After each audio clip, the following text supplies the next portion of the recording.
Fu and myself run into game number 3 of the day, which is going to be Outlaws taking on Team Noxide. Now, Outlaws have just looked flawless so far, even with the substitutes. And this being game number 3 of the day, these guys have had to wait, unfortunately. But as we jump on in, okay, Willaris, Scam Diggity is in the jungle. Rain is in AD carry. Holy crap, we got old Outlaws, baby. Mate, I didn't expect this. It's the Exodia, except you don't do it with champions, you do it with players. And they're finally slotting into where they belong. Scam Diggity from top, demoted to jungle, promoted to jungle more like it. Yeah, Willaris back to mid, and then Rain back in AD carry. I mean, only thing I can say is, this is looking good. This is huge. For those of you at home, Outlaws last split, they were really influential, made it into the promo/relegations, the OPL promotion tournament, let's just call it what it is. And Outlaws now with, a partial of their roster. K-Pop, drop top, Pop Rock, the man is down in support. This guy's got OPL experience. Flick last split was in Corva Day. This Outlaws roster, I gotta say, going up against Team Noxide, who've got someone new like Joe Pan, who's come up from the open ladder, Bose as well, Bose.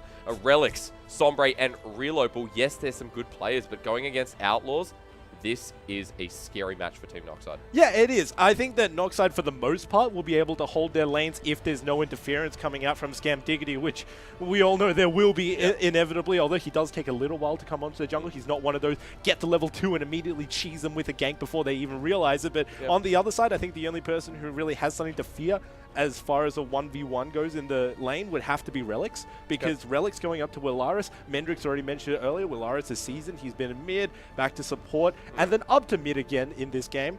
There's only one way that you can take it, and yeah, this guy's really going to be happy. Okay, let's look at the bans. Outlaws have gone ahead and banned the Fiora away from Jopan. I mean, that's like his comfort and favorite pick. We all know that. Karzik's coming up into priority 7.12 and 7.13. Remember, we are on patch 7.13. The Elise is a first pick worthy. Banned away. Team Noxide, Galio, Zac, and Renekton, with Outlaws first picking Rek'Sai. Yeah, and I want to touch on this Rek'Sai pickup just before we get into other picks, just because of the fact that 7.13 means that Rek'Sai gets a huge boost onto her ultimate. She now does a whole lot more scaling as far as AD is concerned, and that was the one factor that was really gating a whole lot of professional junglers from using that ultimate is, hey, I need to build a lot of AD because my ultimate scales off of it. After you build a whole lot of AD, you just think, wait, I've built a whole lot of AD, I'm not tanky, I can't jump into the middle of them. Now there's a little bit more incentive. And that's why they lock it in, I guess. And the Ashe, something we haven't seen, is going to be locked in by Rain, who has been picking up the Draven before, especially in the mid lane. And the Zyra, something we were talking about before broadcast that you said, I don't think we'll see Zyra tonight. I think it'll be the Thresh. I think it'll be something like the Braum. Thresh, however, is locked in by Team Noxide, who also get the Caitlyn. But the Zyra getting locked in, I mean, that is going to be a heavy bot lane. So yes, you're correct. You are quoting me correctly. I said that I don't think we'll be seeing Zyra, but I meant that in the sense that I don't think Zyra is very strong in the current meta when there's a whole lot of other supports that provide a whole lot of utility coming into this game. That's not to say that these guys will always fall back onto their comfort picks if given a chance. K-Pop has played some Zyra before in the past, so of course this is something that can happen. And as far as a lane goes, Ashe Zyra, it's one of the stronger ones just because it disincentivizes the enemy from diving your Ashe once you put down your Stranglethorns, and you get about 2 seconds of free fire. Well, Pop Rock going to show us if he's any good on that champion. If he can pop off. Yeah, if he can pop off, Pop Rock, drop. No, okay, we're good before I lose myself. Eminem. Now, if we look at the pick and ban phase for the second time around, the Jace has been taken away. However, going against the Camille, which was the final pick of phase number 1 for Team Noxide, we have seen Chippies pick it up internationally. We've seen other players play it as the counter pick. Is the Jax is available? Can Flick play it, or will he? Well, that's the challenge, right? I've never seen Flick play it before, but Jax is one of those top laners who you should always have in your pocket just in case he comes back into meta, because he's such fun. He's such a strong champion, and once you get beyond his level 5 sort of trough, then he just gets stronger and stronger with every single item. Of course, you spike on your Trinity Force, you also spike again on your Titanic Hydra, but later on the game goes, the more your passive really works towards taking turrets, split pushing as well. I hope that Flick can, because it's one of the better counters to banned. Hysteric's got something right for once, baby. Only once. Don't quote me on that. Jax taken away. That's the last ban by Team Noxide. Looks like they're really phasing out Flick's champion pool. The Warwick will be banned by Outlaws. They finish off with the Gragas. And now Bose. I mean, there's been so many jungle bans. Look at that. 1, 2, 3, 4, 5, 6. If you count Galio as a quadruple flex. probably don't, but it has been played before. But that is a big champion pool taken away, and both, I mean, does he have versatility? What is left? I'm just waiting to see which one he picks up. I mean, you might just have to fall back to Sunning Comfort like Lee Sin or Ivan. There we go. A champion who we haven't seen in quite a while. I mean, I guess it works really well with their composition simply because Thresh is more of a playmaker. It means that you don't need a whole lot of CC in your jungle. You still do have the root caller, but a whole lot of your other abilities to simply help in your allies. Absolutely, and I mean, it's something that Scam Diggity has played in the past, and I mean, probably not first pick worthy right now, but that's all Boast really has left on the board. Poppy picked up by Flig. Wow, I haven't seen this champion in a while. Outlaws look like they might be going for, you know, potentially a... I mean, depends what Willaris plays. There is Orianna left available, but for a team composition like Noxide, which have a lot of lockdown, maybe it's not worth it. Maybe. I mean, you take a look at this Poppy pickup. For lane, it's extremely good. Of course, the Corki that I was talking about earlier. Absolutely. But going back to the Poppy, first and foremost, it counters Camille in lane because Camille has 2 dashes. With her E, she goes to a wall and then towards you or towards something on the second one. And Poppy can block either one of the two in order to deal a whole lot of damage onto the Camille and also get a lot of free trading over. But later on, as the game goes, the only problem that I really have with the composition of Outlaws so far is that they're very immobile. Sure, you got the package on the Corki, and that's pretty much a free home guards in 8 minutes when you back, but that's really it. Other than that, they haven't got a whole lot of dashes, and it's going to be quite tricky for them if they get caught in a precarious situation. Ivan is somebody who can capitalize on that, as well as the Cassiopeia last pick, a very heavy control mage. If you can't move already, she puts the miasma down on you, you can't flash either, and then you're just stuck in a really sticky situation. So Outlaws, if they don't get their picks, if they don't make sure that they can get the lead before 30 minutes time, which they can very aptly with this entire team composition and their laning phase, then they might not actually make it when it comes to team fight time. Really nice poke 1-3-1 from Outlaws. I mean, you put Flick up in the side lane with the Camille, who will be scaling up and eventually, I guess, can kind of deal with the Poppy past that 3-item point, but you're never really going to kill her without the intervention of someone like Relics or Sombre coming up. But we look at the team composition by Outlaws, and we just say, that's a nice, I mean, I feel like that's a really nice, strong 1-3-1, with the 3 being able to disengage and able to poke. Yeah, it works really well in their favor, and you can even put Corki on one of the side lanes as well as one of the split pushes. He only has he only has 2 minutes out of every 7 minutes in which he doesn't have the package. So you have a lot of versatility in terms of movement, in terms of moving around the entire map with this pick. And I just look forward to the way that they execute it. Once again, it will have to go down to laning phase though, because they need to make a whole lot of picks early game. They've got the potential. They've got a lot of early game burst with the with all of the individual laners alone, as well as Scam Diggity on the rec side. If he manages to get their lane ahead, then it doesn't even matter that their team composition really falls down when it comes to mobility in the late game, because you'll just be able to burst everybody down. And of course, I was talking about the Zyra as well to dissuade a whole lot of dives from the enemy team. That could work towards your favor. Now, does jungle proximity need to lie within that mid lane, because the Cassiopeia versus Corki matchup is quite brutal? Or will Willaris be fine if he just pushes out the wave, back off, and pretty much just rotate around the side lanes? Unless there's a really big anomaly, I don't think there's going to be too much trouble in the mid lane. Corki is fairly long range, and if Cassiopeia respects that and only takes the farm that she needs to, backs off on the ones that she doesn't, especially the range creeps, which Corki will inevitably be able to poke out with his Q and also his R once he gets to level 6, then it should be all fine for the Cassiopeia. I don't think there should be too much of an issue, but once again, we are talking about these legendary combinations of course, Scam Diggity and Willaris on one side, and you've also got Bose and Relics on the other. Be curious to see what summoner Willaris actually took in the mid lane. I think it was Exhaust, but we'll have to double check that one. Maybe it could have been the Cleanse, you know, for the Petrifying Gaze. Cleanse also for the Root Caller, I believe. Both of those are extremely good, but at the current moment, the highest win rate for Corki right now is with Exhaust, and that is simply because you're able to outduel everybody, and the Exhaust is just a guarantee. So if a second person comes along, you just say, hold on a minute, we're doing something over here, kill that person, and then duel the other one. And Corki has huge amounts of burst, very expensive itemization. Extremely. But, I mean, you know, you get that Trinity Force, you get the Infinity Edge, Rapid Fire Cannon. At 2-3 items, Corki starts popping people off the map, which K-pop would appreciate. But it's a Corki build that, you know, yes, is expensive, but going up against Team Noxide, who have had that no real macro synergy, the ability for Willaris to sort of separate from teamfights and start picking people off could be, you know, this massive win condition created for Outlaws. And it's not only that, but you take a look at the fact that he's got such an expensive build path. Corki usually takes 24 minutes in order to get his 2 items of Trinity Force and Infinity Edge, which is a long while in case you haven't played League of Legends. But once you get to the 8-minute mark, once you get your level 6 and also your package, you can start roaming down the bottom side. And if vision isn't strong on the other side, then all of a sudden you got that sort of ghetto Talia wall with the package, and then you could just dive that bottom lane. Ghetto. Yeah. Oh, man. It's cheap. I mean, it doesn't completely block them off, but it decentivizes them. Yeah, well, you don't want to stand it. I mean, it kind of hurts, right? Yeah. Huge. Huge. Absolutely massive. Shockwave. Now, if... memes.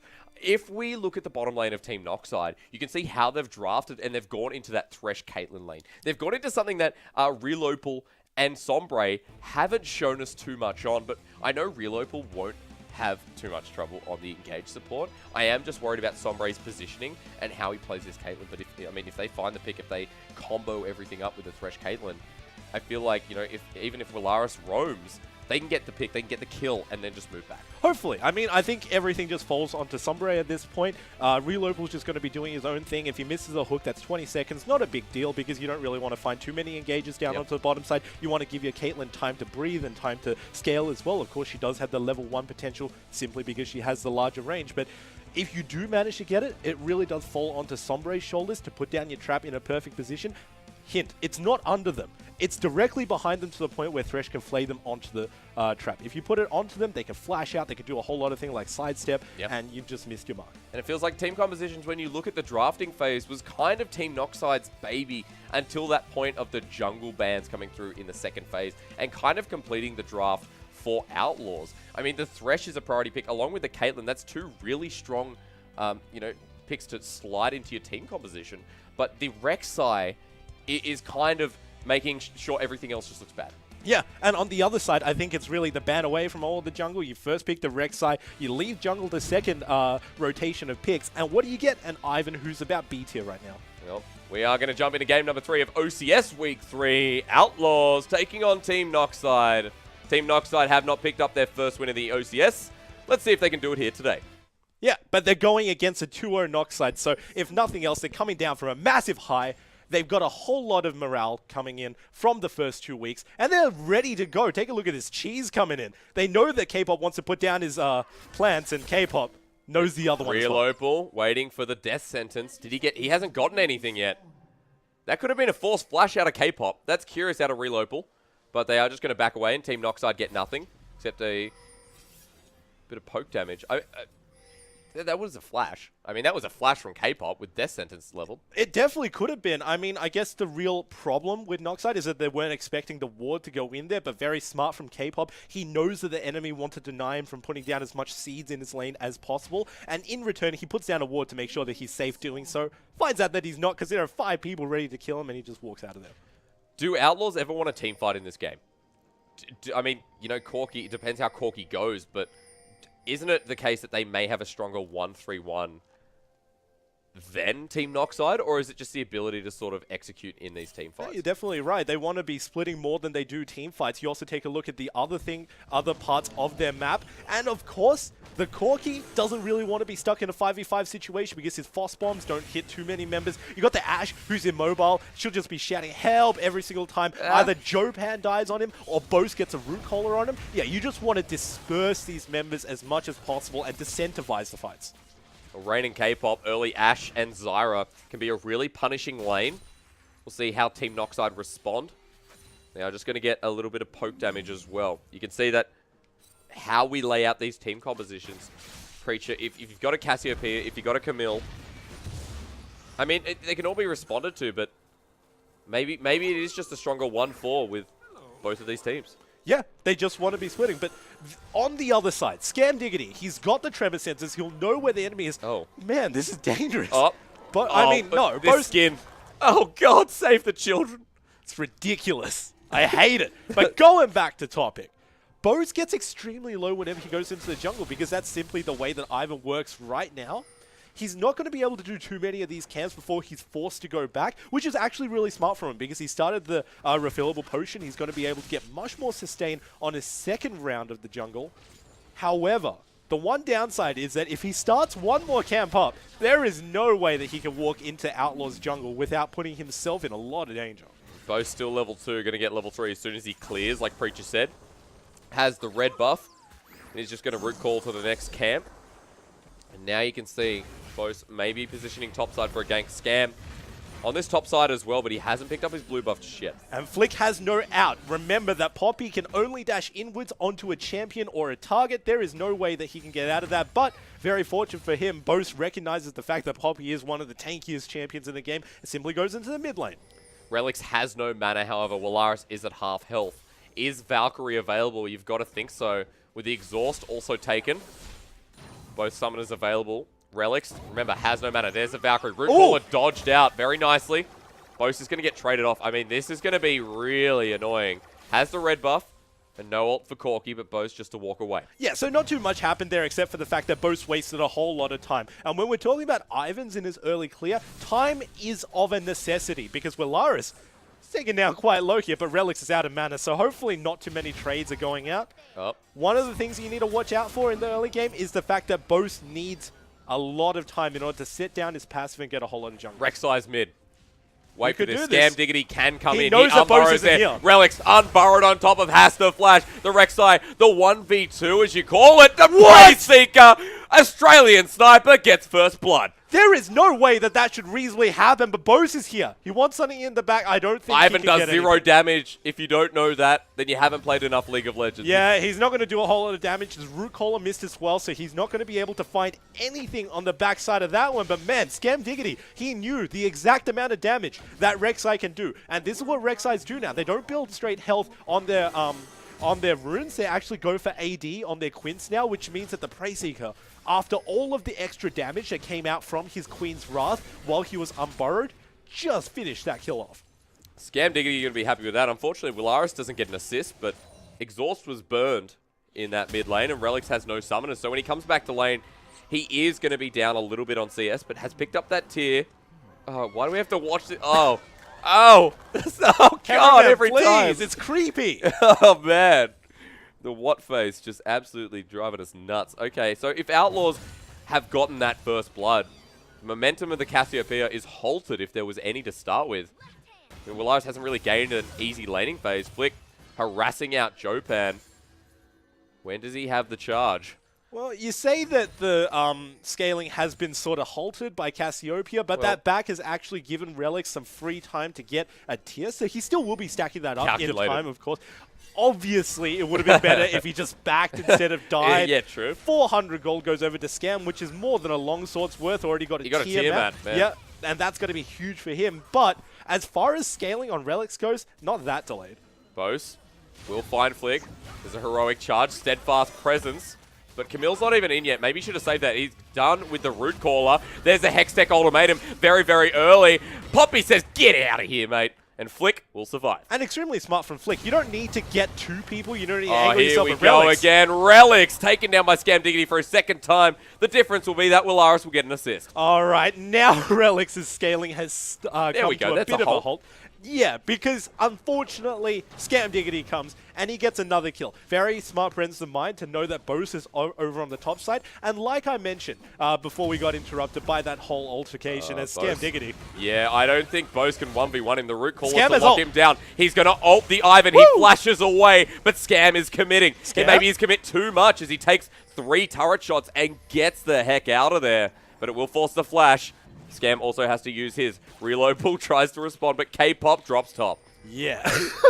So Scam's not going to get too much out of that, but it was a flash burn out of Bose for the Queen's Wrath. So all in all, it was advantageous for Scam Diggity. He pushes Bose out of his own jungle, and that gives Scam a whole lot of room to breathe. No. Oh, Tremor senses. He doesn't know. He knows this. No, now he knows the ward's going to spot him out. Bose knocked up. A big mistake as the Rek'Sai already has 3 kills.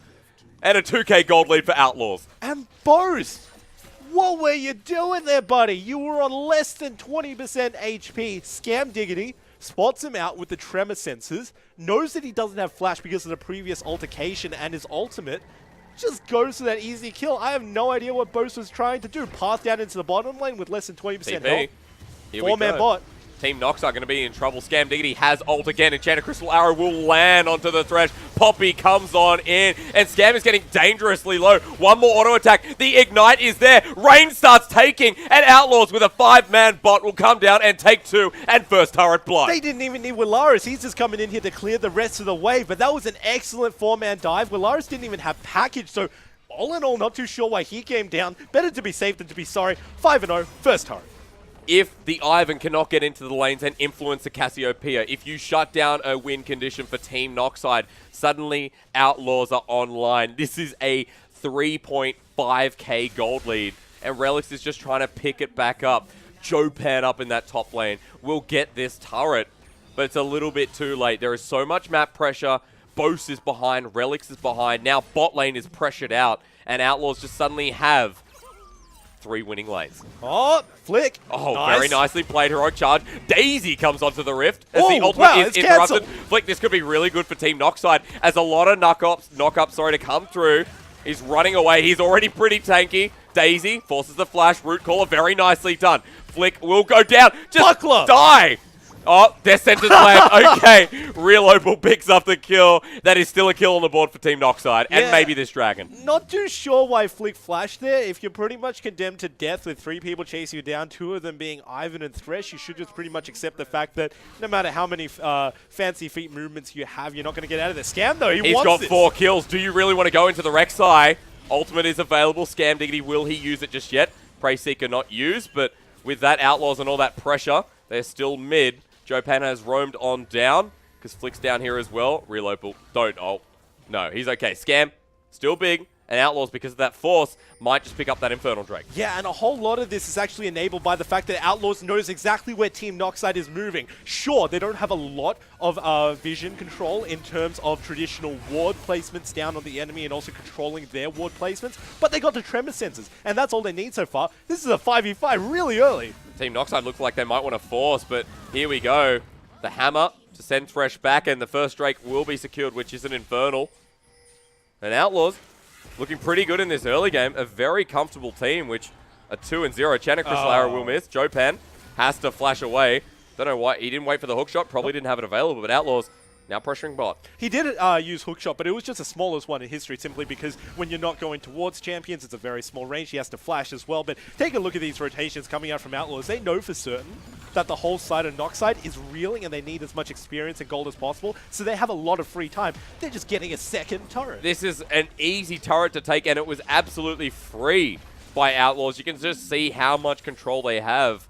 Team Noxide don't even rotate down. They sit mid. They pick up the farm. And a lot of them are just backing off, with Outlaws still controlling this game. Scam Diggity is everywhere, and Bose is nowhere. So I just want to give huge props over to Outlaws for knowing how they are strong and also knowing in which areas they are weak. Because in this current game, they know for certain that their vision control is not the strongest out of all of the teams in this league, despite the fact that they've had a makeover. The team formerly known as Outlaws is Outlaws 2.0 at the current moment. The whole point of this is the fact that they're not even trying to contest vision. Real Opal has been known as a support who puts down a whole lot of very forward awards when it comes to the early game, because he plays a whole lot of tanky supports. We think about the Braum, we also think about the Thresh. Both of them allow him to go into the enemy team and get out safely. So what do? They don't play towards Real Opal. They say you can dump as much money as you want into a Sight Stone and also into a billion control wards. What we're going to do is we're going to play minimalistic, clear out your control wards where we can, and use tremor sensors for the rest. And they're pretty scared because the value on control wards for Team Noxide has just slotted itself into 3 inventories. Outlaws now rotating up to the top side of the map. Take out this outer turret. Clear things up. Mid will be next on the agenda. Rain just getting some chip damage. And Sombre, if he sticks around, he could be in trouble. Yeah, he could be in a lot of trouble. The Enchanted Crystal Arrow is up for Rain, so they do always have this engage. It can be followed up by K-Pop flashing and then rooting Sombre as well. So this is extremely dangerous all-round going over to Noxide, and you got to give it to Outlaws once again. Just the early game, the fact that they moved together as a 5-man unit, got down a turret so easily, gives them the room needed in order to push down these turrets come the mid-game. Real Opal walks on in as if to get an engage. Flick down in the bottom lane, still farming up. All this map rotation as Bose. Yeah, okay, are we going to question that? No, okay. Bose just making sure it wasn't the game, reconnects and says, I am not going downhill, guys. We are still going to win this game. But first you have to look at the gold, Bose, because Team Noxide in a massive deficit at 13 minutes in this game, and every single lane has control. Flick may have rotated and is down CS, But because of the objectives, he's still holding fast. Yeah, he's holding very well for himself, and as far as an immovable object goes, in the middle of team fights, might not be the best solution. Poppy, of course, is one of those champions who does get locked down and really is hard to maneuver in the middle of team fights, but when you're trying to defend turrets, especially against Jopan on a Camille, who relies on a lot on mobility, you can defend it just fine. There's no way they can push it into you.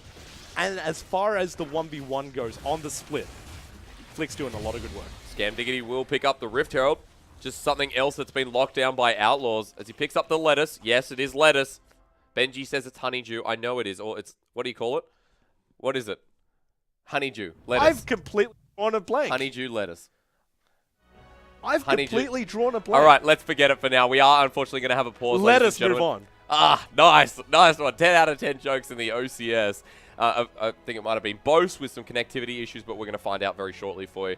As Team Noxide in this early game are not looking good, going up against a mob that we just hyped up and said, wow, Outlaws, their team looks good this week. You know, I'm not sure if Willaris, Scam, and Rain are all substituted into their roles, but they have K-Pop, who's been in the OPL. They have 3 players who have been into the OPL promotion tournament, and they've got Flick, who is frankly just playing really good macro with his team, and is playing, you know, good laning phase as well. Yeah, and when we talk about this team, we always talk about their individual prowess. We talk about how they can mechanically outplay the enemy, especially Willaris. That was a dangerous one. Relics was going to have a bit of a hard time, but this wasn't even the individual talent and the star-studded roster that won them the early game. It was Scam Diggity working with all of them so well. Tremorsense is spotting out where Bose is, and Bose just having such a tough time in the jungle, whether it would be ganking because of the counter ganks that Scam Diggity provides, or even jungling in his own jungle, less than 20% HP, trying to make a gank onto the bottom side, not too sure what he was doing, and the Scam just picks him out. It was little mistakes like that. I mean, Bose walks right over a ward, and of course, because bot lane is pushed up,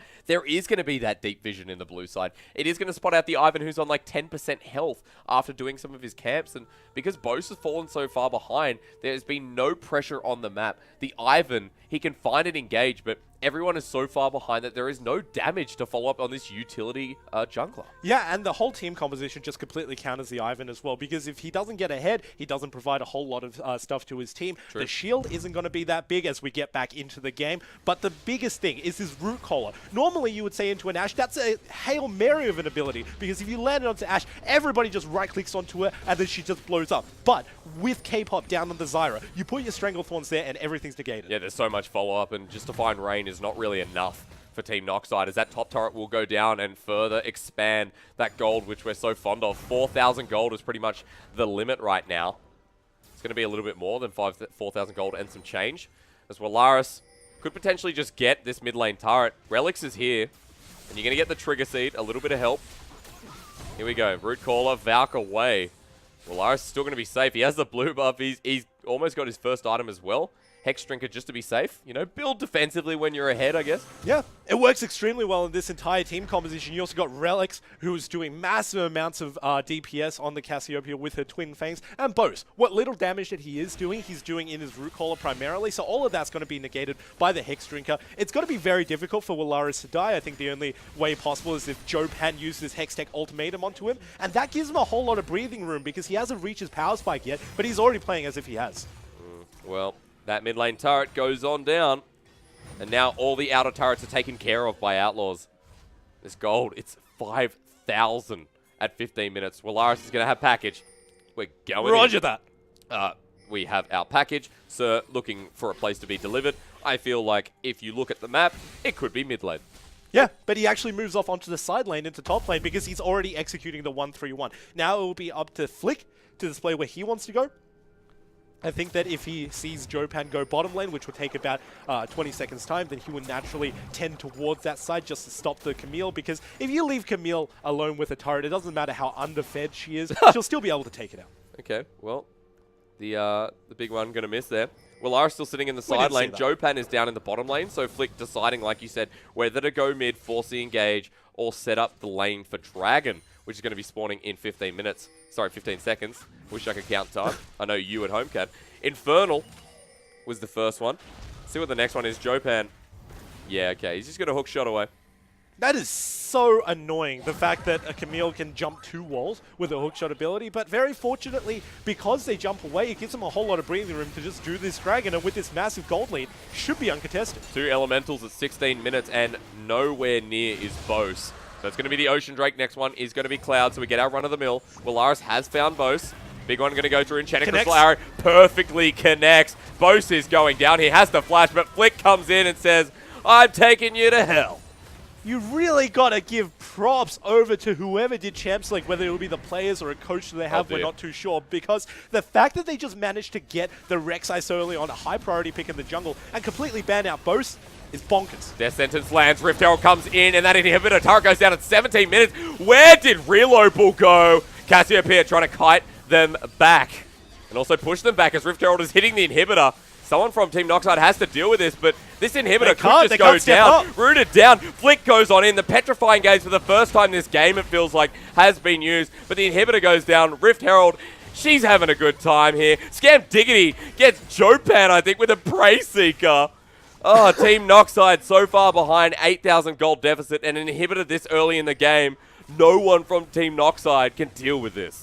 And I think that you got to give praise over to Outlaws for the fact that they played this really well within their limits. They know what they can do and what they can't. They know that, especially in the early game, because of their raw scaling factor alone, they could push it in. And they get an inhibitor before 20 minutes even happens. So Baron's not even up. He'll be coming up and be wondering, what's going on? Why is everybody over on the bottom side when I'm clearly the center of attention? But looking over at Outlaws once again, this is something that you really got to praise teams for, because a lot of the time they practice when they're behind and they practice how to come back from that situation, because it is the most dire of times. But you really got to give it to Outlaws for practicing what to do when they're ahead. When they get it, when you give them a biddle, they take a bid. That's right, Jimmy. You love biddle, and that's why they take it all. If you look at Outlaws, you see the gold advantage. I mean, it's almost 3,000 gold between junglers. It's absolutely filthy. And Outlaws will just keep on funneling resources over to Willaris. It's starting to do damage. Enchanted Crystal Arrow. Let's follow that one. Woo! Cameraman, you've done pretty good. But it hits Caitlyn. Who's the follow-up? It's Willaris. There's the passage.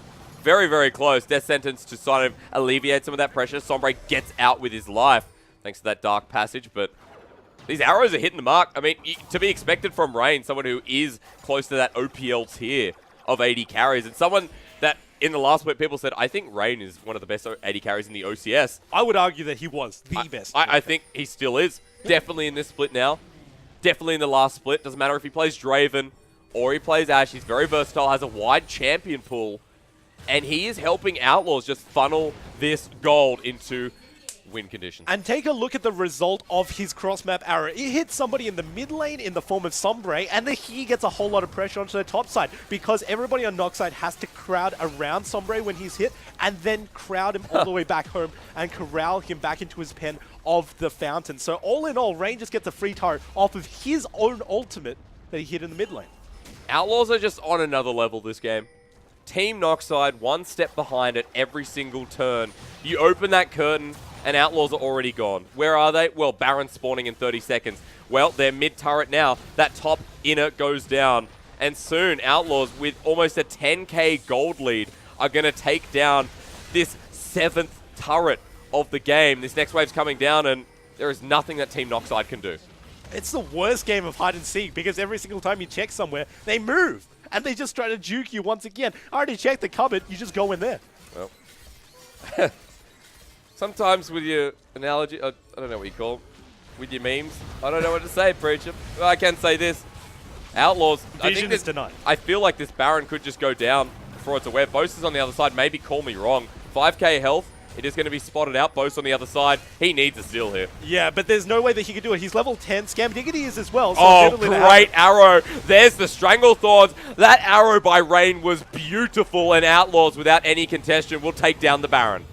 Yeah, that arrow paired with the Stranglethorns as well. There was no way that Bose was going to move. And you're going to say you burned 2 key ultimates that could have definitely been used for the next team fight. And they just say, who cares? We got a Baron off of it. All 5 of our members survived. They managed to get the empowered recall back to base. And now they're going to barrel down as well. With the 6th man in the bottom lane pushing down because of that inhibitor down, they've got so much space to do so. And a powerful composition like this where Willaris can choose the side lanes or choose the 4. Outlaws can do what they want. They have the Baron buff. I mean, do they execute this 3-1-1? What looks like Flick coming down the mid lane. They don't even have to at this stage. If these guys group, this is just going to be so dangerous. Willaris has the Trinity Force. Looks like he's getting closer and closer to...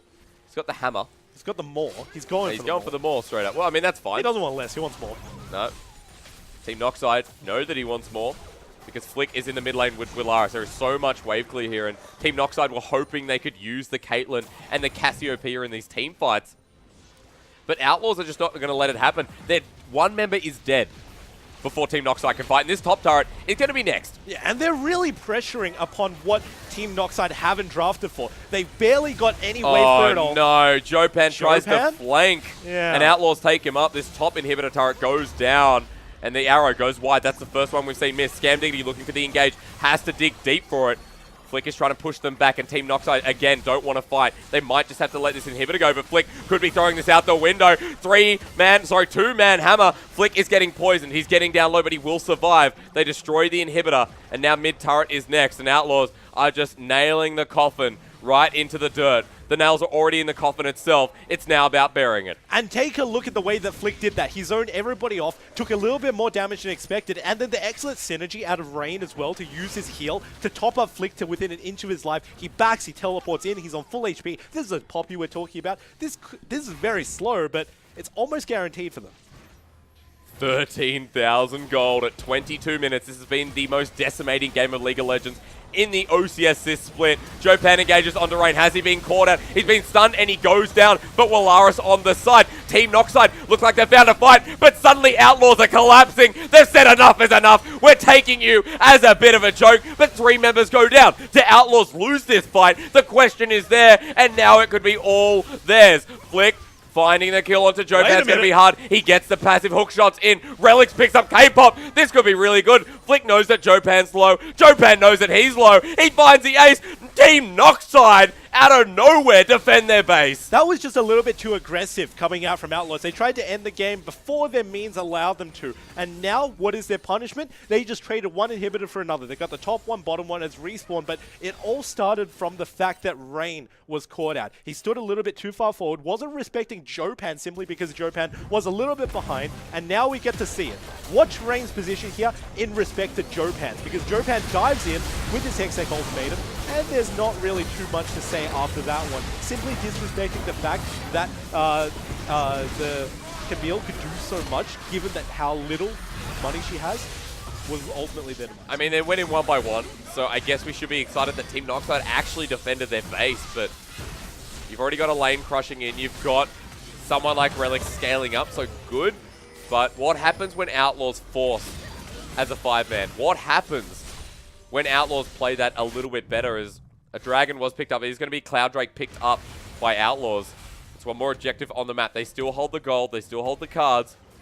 But if they play another team fight like that, then there is a potential for Team Noxide to bring it on back. Yeah, and it was just all in all a little bit too aggressive from Outlaws. They were trying to fight above their means, and speaking of which, Hextech Ultimatum, Willaris could be taken down here. Great flash. The Crystal Arrow will stop it on down. Flick into the wall. Ivan's going to be stunned up, and Bose goes down. Poppy sends a hammer in the air. Petrifying Gaze hits no one. It's a massive whiff as the flash forward. Rain is going to take that to his advantage. Relics will go down, and like we said, if Outlaws just say, hey, let's fight as a 5-man, this is going to happen. Yeah, and that was just absolutely crazy. Hextech Ultimatum hits Willaris. They don't manage to burst him down. And a Corki on low health can just throw his ultimate from far range. Yeah, he hasn't got maximum DPS. Doesn't even matter.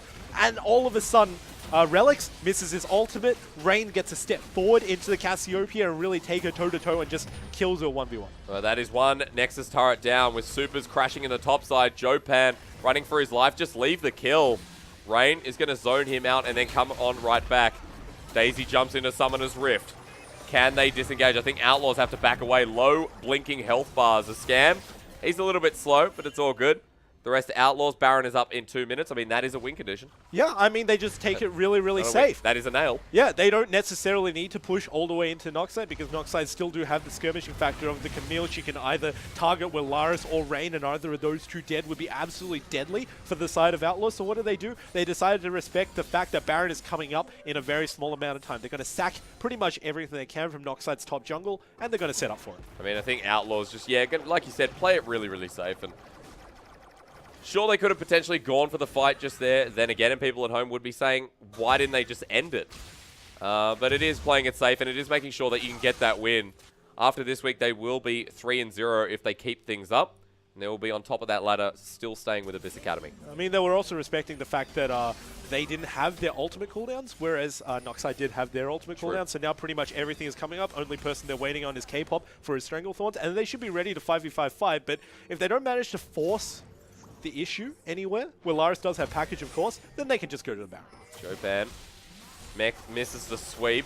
Like you said, Willaris has the ultimate coming through. It's going to be used in Chanticleer's Arrow for the engage. Petrifying Gaze might hit some people, but can Outlaws clean this one up? Fighting under a turret is safe, but not safe enough when Outlaws are so far ahead. Jopan smashed into the wall, says, "G'day, here we go, the Poppy Hammer fun time." Noxide, run for the hills, because it's all you've got left. And Outlaws with a very convincing game. We'll clean it up, little bit messy, but double kill to salute that win, and Outlaws are 3-0. And I think that that's one of the best case scenario for Outlaws. It wasn't a perfect game, but that could work in their favor because it means this is testing the waters. Not only can you pick up this win, but you also get to see what your team composition can do and at what times. They took all of these fights extremely aggressively, and they won them in the early game, which resulted in a 17-minute inhibitor. What do they do after that? They tried to team fight some more. Unfortunately, lost some fights, but now they know that they can't do that later on. Mendrix, it felt like the team composition was, like, okay, maybe we go for a 1-3-1. Like, how is this executed?